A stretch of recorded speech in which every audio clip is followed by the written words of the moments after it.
Hello, welcome to the second annual Mayberry Book Awards. It's such a special ceremony that we rented out this grand hall that you can see inside of my own imagination, indicated by these red curtains.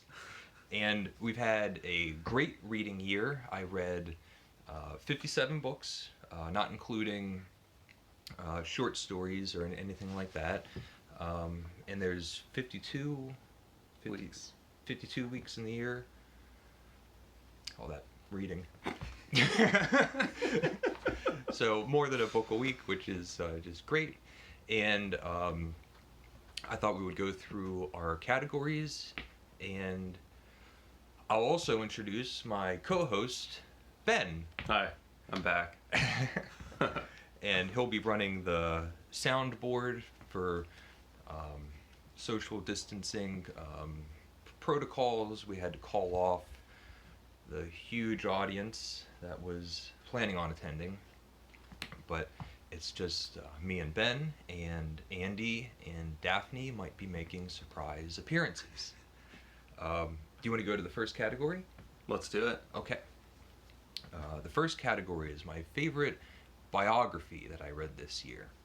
And the nominees are Will by Will Self, it's an autobiography. The Life of Samuel Johnson by James Boswell. And Radical Wordsworth by Jonathan Bates. And the winner is... The Life of Samuel Johnson by James Boswell.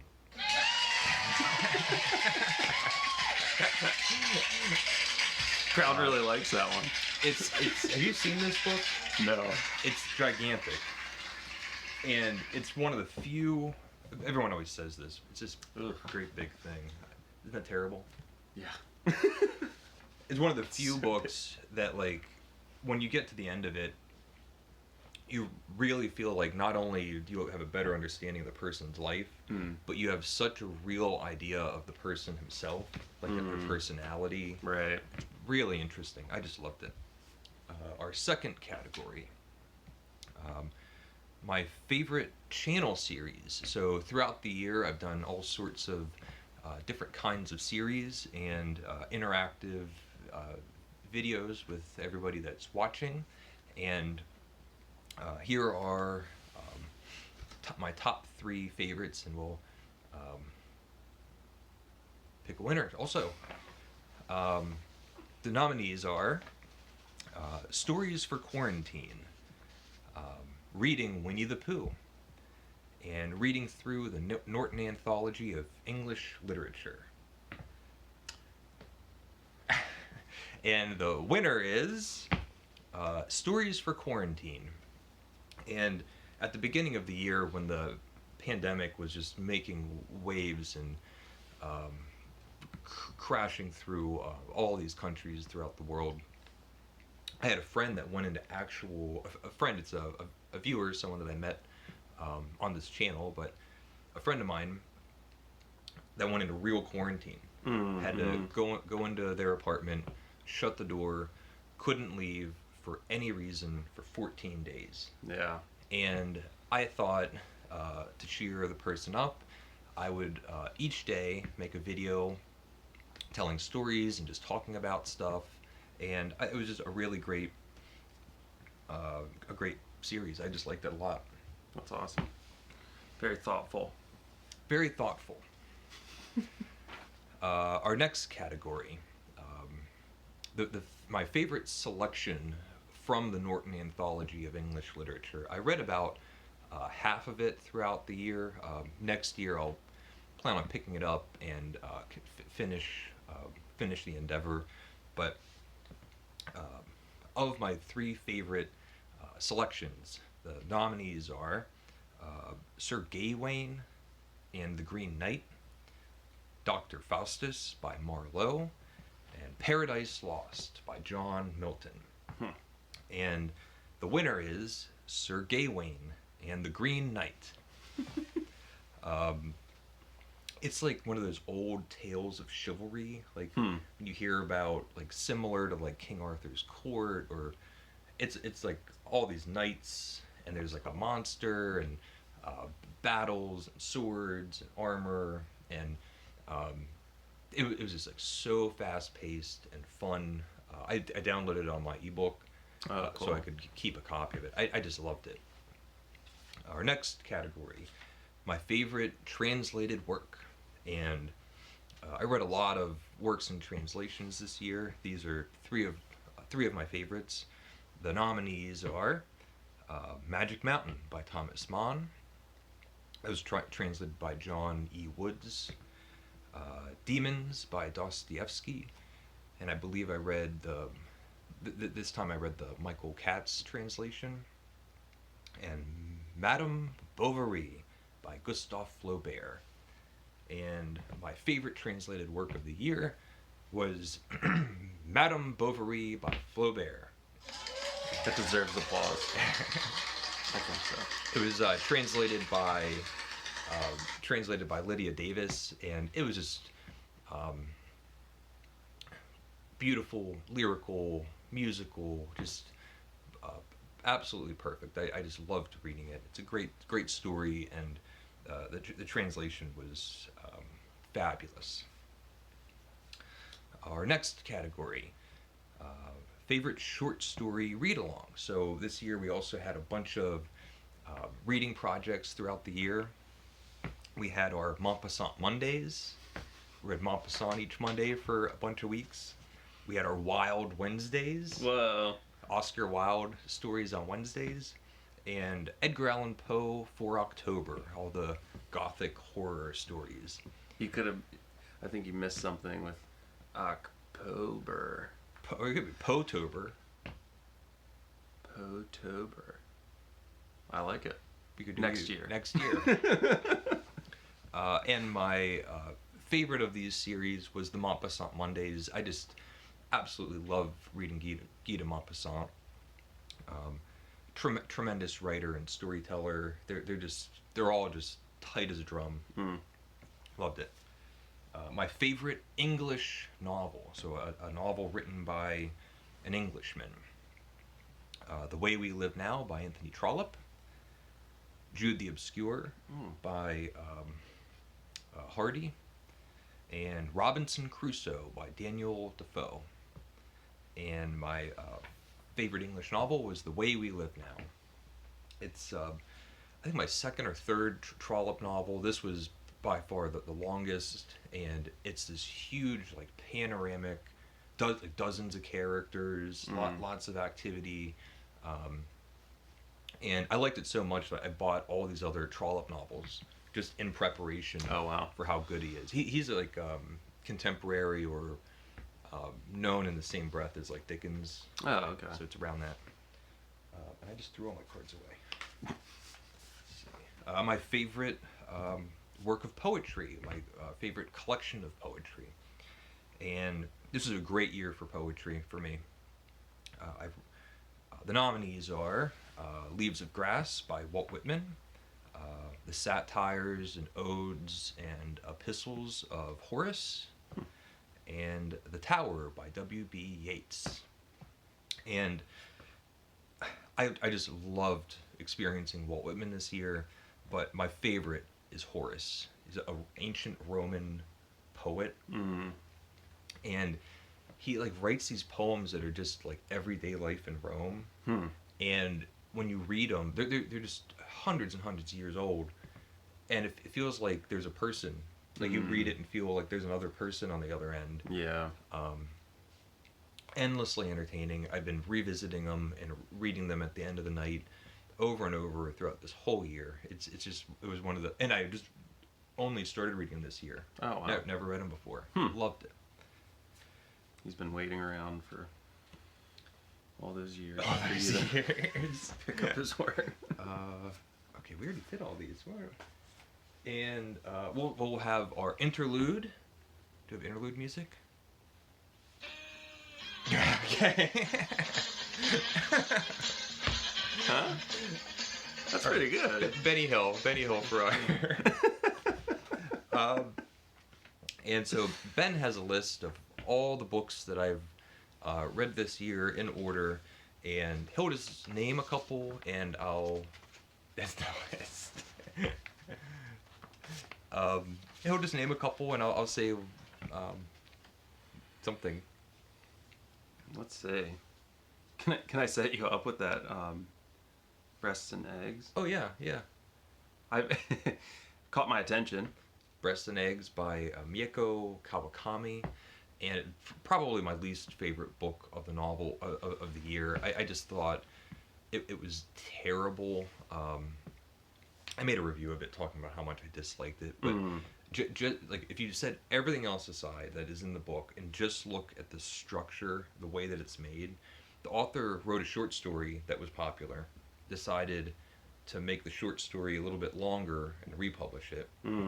Decided to add another part to the novel, to add another part to the short story, which is like 3 times as long, and like just kind of connect, like they're connected, but it's not cohesive. You read it and it's like, okay, well here's one part, here's another part, and then they're just like mashed together. Yeah. And instead of saying like these are 2 short stories, two interconnected novellas. And I hated the ethereal voice. Like as soon as I started reading it, I was really put off. I didn't get any better. Well, take notes, Kawakami. Okay. Anything else? What else is in here? The Golden Ass. The Golden Ass. That's a ancient Roman novel about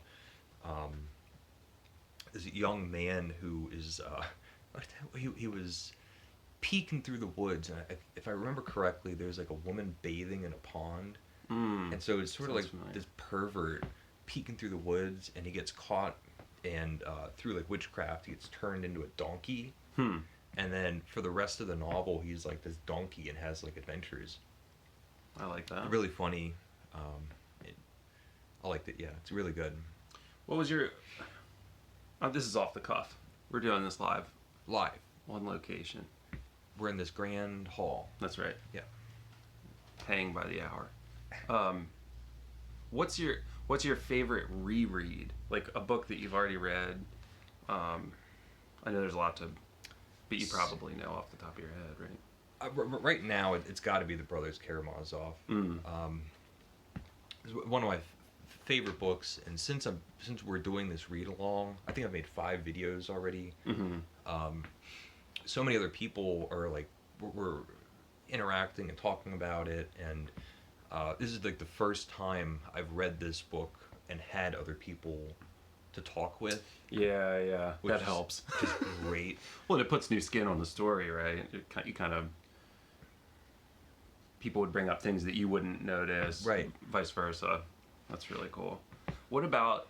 I was thinking...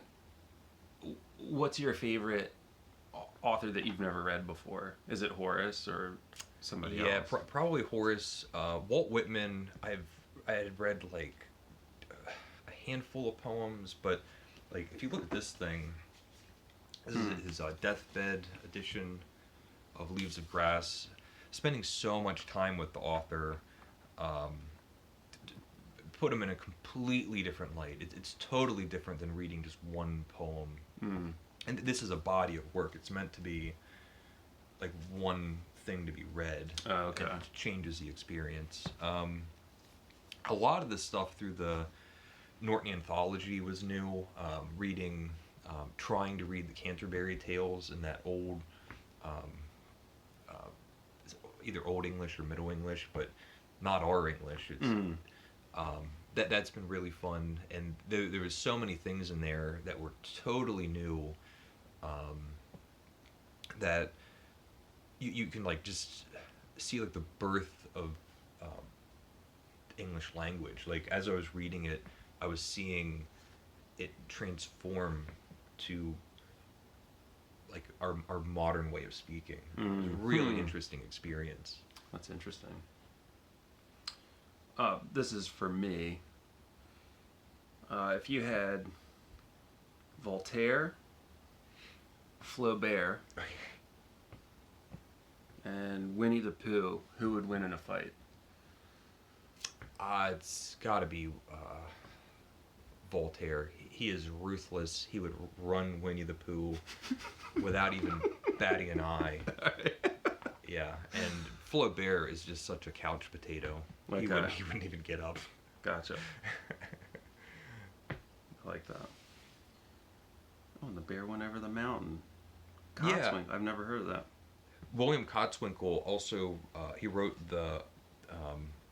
E.T. That was turned into Something pretty famous. the Steven Spielberg, and the bear went over the mountain is this adult kind of fairy tale of there's a writer living in the woods, and he has this manuscript, and he hides it under a log.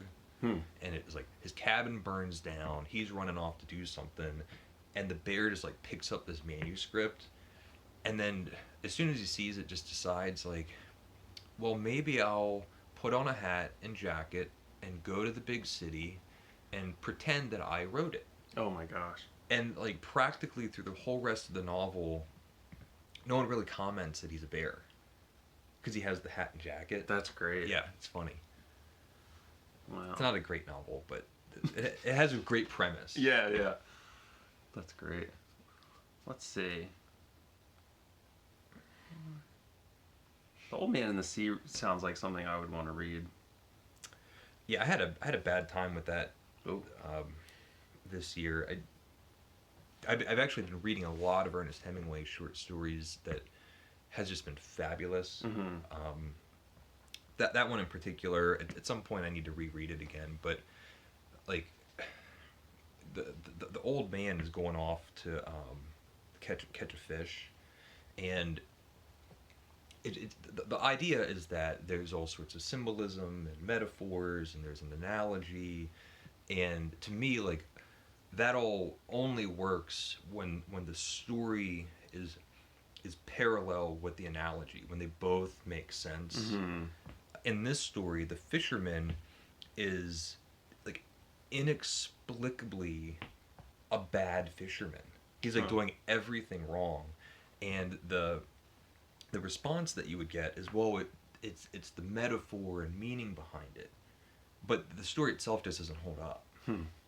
I want to reread it, but I was about to say you might like it, but I'll skip it. A lot of people love it. It was easily, you could say, it's one of the great shorter novels. Right. Influential. It won the Nobel Prize, and yeah. So I'm not saying it's a bad book. I could have been in a bad mood when I read it. Gotcha. Oh yeah, I have to stop. I listen to a lot of books on tape, and I have to stop them a lot because I'm not in the right. You have to be in the right headspace. Yeah. It's like listening to music. You can't just sit down and read anything. Well, I don't know. Some of these are just so. What are you looking at? I just don't recognize a lot of them. Some Die Eloquent. Some Die Eloquent. Yeah, Catherine Aird. It's sort of like an old-timey English murder mystery. I don't remember anything about it already. I mean, it was just like a fast, fun read. I have vague recollections of how the murder part happened, but I don't even remember how it got solved. But it was fun to read. Yeah. Do you want to go to our last two categories? Sure. Okay. And we kind of talked about this a little bit. I'll just some of the worst books that I read, least favorites, or books that I was really disappointed in. I mentioned Breasts and Eggs. So one of the books I was most disappointed in was Dune by Frank Herbert. Are you familiar do you know there's a new movie coming out directed by Denis Villeneuve? He did Arrival and the new Blade Runner. Oh, and it's called Dune. It's called Dune, yeah. Oh, I did notice something, I saw an ad. So, in preparation for it, I wanted to read the novel Dune. There's a Dune series. Classic in science fiction. Great big thick thing. And I thought it was okay. I really liked it. I ended up not loving it. For something considered like one of the greatest science fiction novels of all time. Mm-hmm.